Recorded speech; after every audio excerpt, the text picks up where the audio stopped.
فك السحر بسحر مثله، لا يجوز فك السحر بسحر مثله. كيف نرضى بالسحر أولا أن يوجد في بلداننا، في بلدان المسلمين؟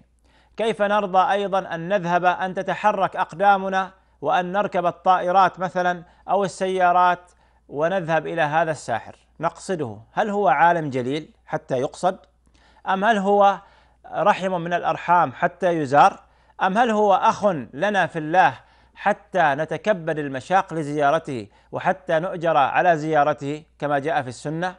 إنه ساحر عدو لله ورسوله، إنه ساحر يشرك بالله ليلا ونهارا، ويقذر كلام الله ليلا ونهارا، ويلبس الحق بالباطل، وهو ساحر يفرق بين الزوج وزوجته، وهو ساحر مفسد في الأرض. سحر المرض وسحر الموت وسحر الرزق وسحر أنواع من السحر كثيرة. إن الساحر مفسد في الأرض، والله سبحانه وتعالى قال: إنما جزاء الذين يحاربون الله ورسوله ويسعون في الأرض فسادا أن يقتلوا أو يصلبوا، إلى آخر الآية.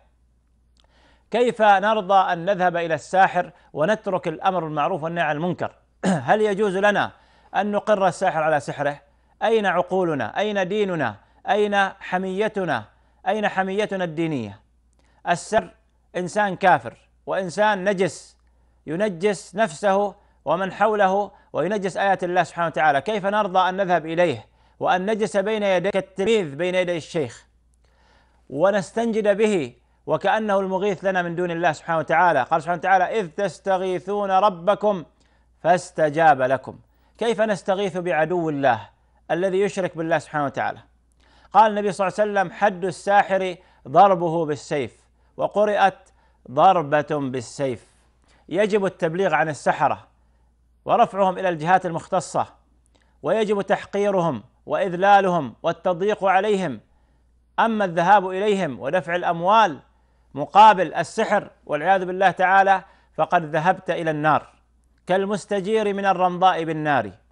إنسان في هم وغم وعنده مرض يلتجئ إلى الله سبحانه وتعالى، يكثر من الدعاء والابتهال إلى الله سبحانه وتعالى، يتوب إلى الله سبحانه وتعالى. وقد يكون هذا المرض ابتلاء من الله أو عقوبة لبعض الذنوب والمعاصي وبعض التقصير في حق الله وفي حق عباده سبحانه وتعالى.